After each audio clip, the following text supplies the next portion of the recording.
Hello everyone, Man of Plastic here, finally back with another review. This one is a bit of a special one. I've had this thing in box for almost ever since I pre-ordered him and got him like 2 years ago now. I think it's been like 2 years. Been collecting for a couple of years now. Yeah, this is one of my prized possessions. Reviews of this guy already exist, but I kind of want to just check, does he still hold up? Pardon my French. Why Tamashii hasn't given us an official Kid Buu is kind of confusing. So this is a very good stand-in. I will say this has a couple of issues, especially on my first copy, because this is a second copy I had to get. Because the first one, I'm not going to sugarcoat it, it just broke. It just straight up broke. The QC was horrible on that one. This wave of figures did have one of the most inconsistent QC issues, like from Tonsen probably ever, because this was their first figure. So this is pretty cool. Comment down below if you guys have this figure. And also, as a matter of fact, comment down below if you guys have seen the DKO Ultra Instinct Goku. That looks absolutely sick. I'm constantly stalking websites to see when it goes up for pre-order. I pre-ordered it on a website, and I'll maybe link it in the description because I'm not entirely sure if it's 100% credible. So, I put down a deposit, but again, maybe I'll put down the link, but I will warn you guys, I haven't ordered from that store before. I'm barely using it for the first time. If you guys want to check it out, go ahead and do so, but I don't advise you to just automatically get whatever you want. Maybe just kind of peruse around a little bit. And also, I am kind of planning to make at least maybe a couple of news videos, but just, inconsistent scheduling kind of gets in the way. But yeah, like, subscribe. Thank you guys for watching. And again, let's get into the box. If you guys hear any playful animal noises that might be a little aggressive, it's the dog in my house. So don't mind that. But anyways, so here we have whatever is in the box, all the accessories and the figure itself. This time I wasn't too impatient. I haven't touched this figure in a while and actually messed with him. So this is kind of like a complete refresher what this figure is. But anyways, automatically something I want to say is Tonsen has always been very generous with the amount of accessories they give.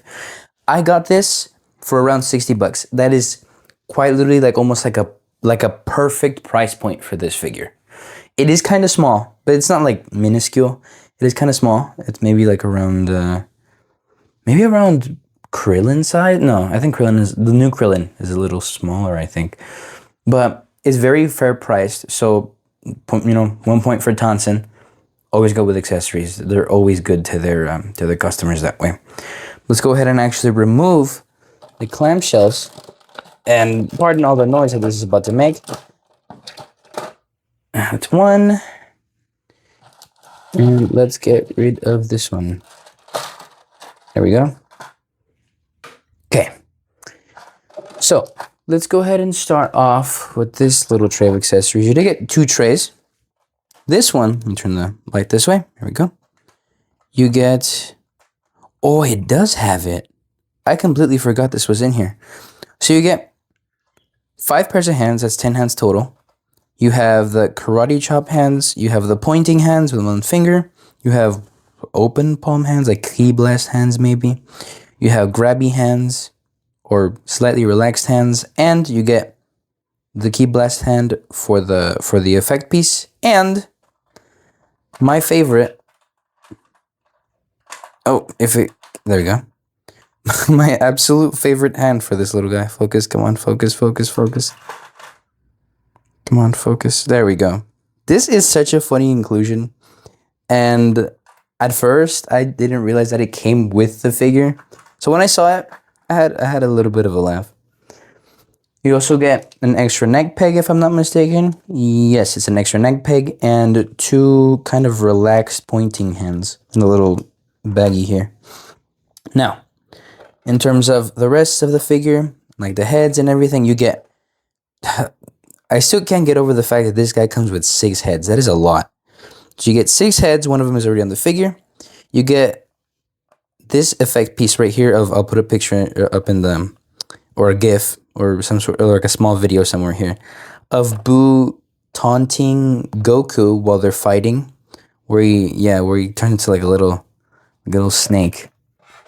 And automatically, like I have said, in terms of accessories, this figure is, it completely, like, there's really nothing bad to say about the accessories. You get more than what you pay for. It is a very justifiable price. Again, maybe it's a little bit of glaze, but Tonsen has always been very generous with the amount of accessories they give. This is, by the way, I forgot to mention, this is the anime colored Kid Buu. There was a manga one, and I think the manga one might still be around. Maybe I'll try to find it. If I can't, sorry guys, but you know, this figure came out like 2 years ago now. So if I can find it, I'll put a link in the description. But I'm pretty sure this anime version is gonna be pretty hard to find. Might have to get it secondhand, but you know, scalper prices, it's not worth it. Scalper price is almost never worth it. Now that we've gone over all the accessories and such, let's go ahead, take that little guy and put him right there. Okay, and here he is standing right on the mat. So, something I will say, he does have a couple of issues from what I've noticed. Just kind of fiddling around with him a little bit. But, we'll get into them after the articulation. So, in terms of articulation, move the light, so it's, there we go, perfect. In terms of articulation, head, this is what it sits at, straight, down, not really that much. I do think, I don't want to pop off the neck because, okay, issue number 1, sometimes when you pop off a head, it either stays in the head or the head itself is kind of hard to pop off.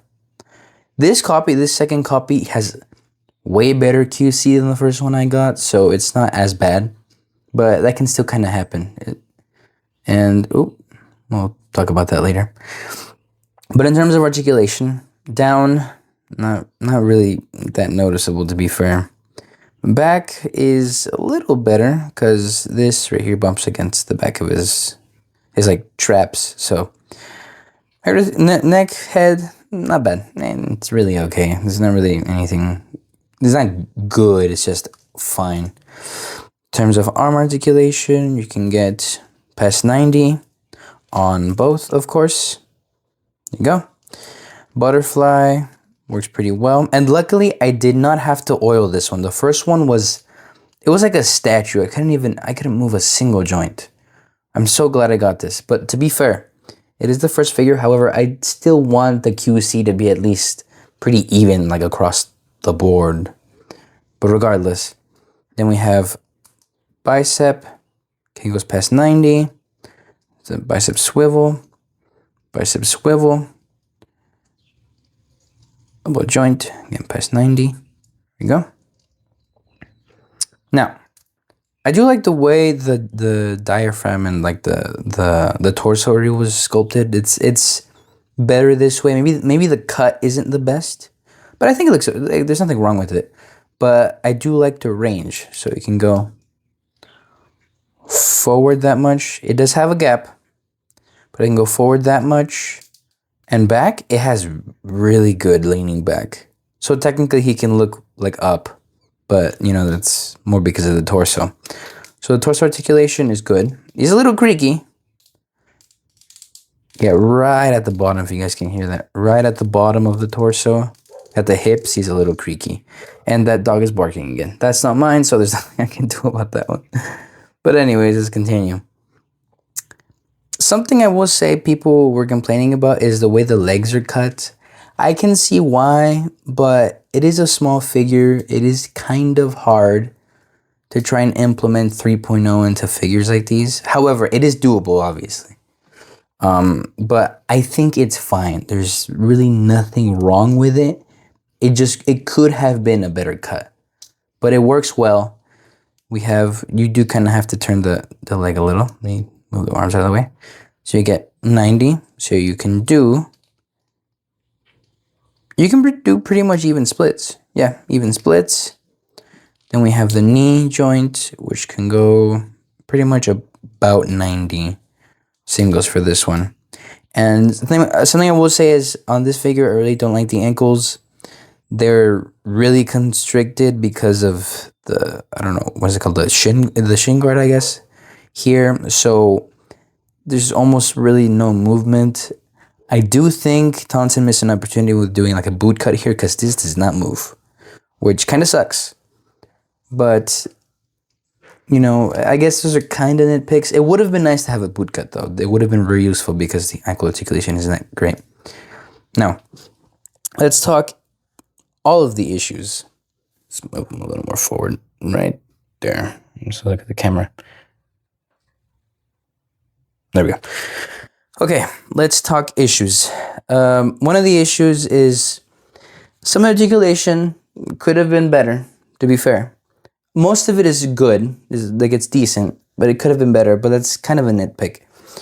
Issue number 2 would be not tightness, QC in general. QC with these figures has been astronomically all over the place.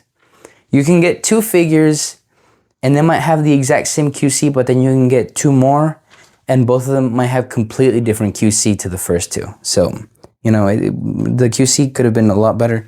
I don't know exactly what happened with that, but, you know, kind of sucks that a lot of the figures were breaking. Can I blame Tonsen? Maybe, not really. I don't know. Because, you know, sometimes that does come out to like the factory they use, you know. But regardless, the QC is a bit of an issue. Or not a bit of an issue, it's the biggest issue. Another kind of smaller issue, but still kind of bothers me, is I have noticed some of the matte coating rubs off a little bit.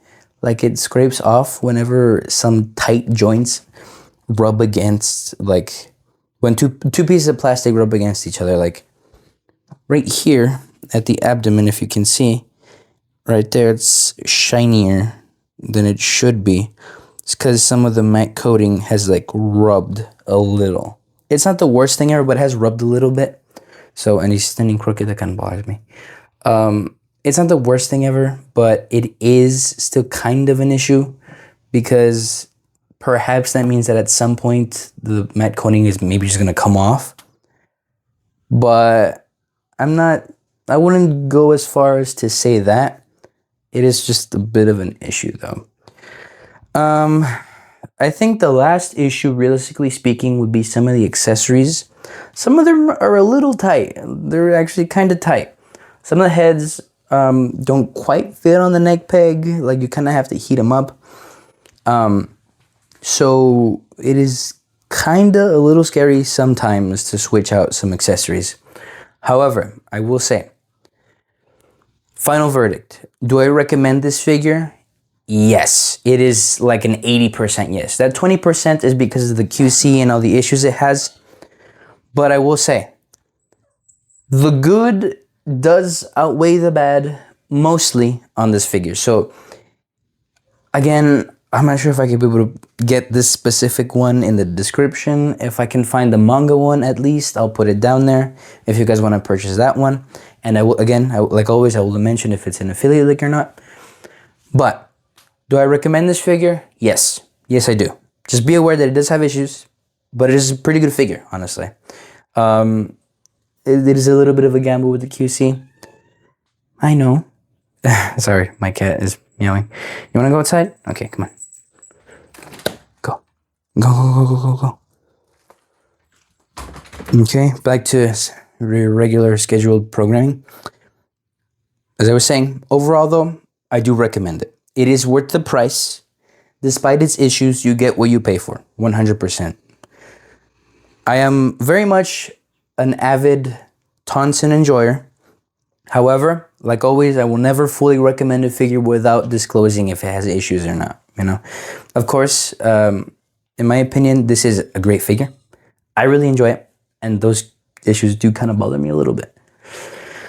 But overall, good figure. Just kind of to reiterate again. But if you guys enjoyed the video, please like, subscribe, stick around. I will try to get in those news videos as soon as possible. I'm already a little behind with the amount of news We have, I'll try to maybe find a couple of images if I can get some.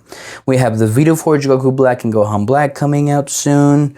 We have the LS Studio Gohan was announced that it was almost ready to be shipped. I think probably in March. We have the ZT Broly that's going to come out, I think April, May, end of March to April, somewhere there. We have, oh my god, we have the DKO Ultra Instinct. That is going to be a grail figure. If you guys are looking to get that, buy it. Like, actually buy it. Again, about the site I used, I'll be cautious. I'll add it in there, but I will disclose I haven't used it before this pre-order. So I'm not entirely sure if it's, you know, 100% credible. It seems to be. It functions a lot like 5K Toys, if any of you guys have, you know, used 5K. But again, always be cautious.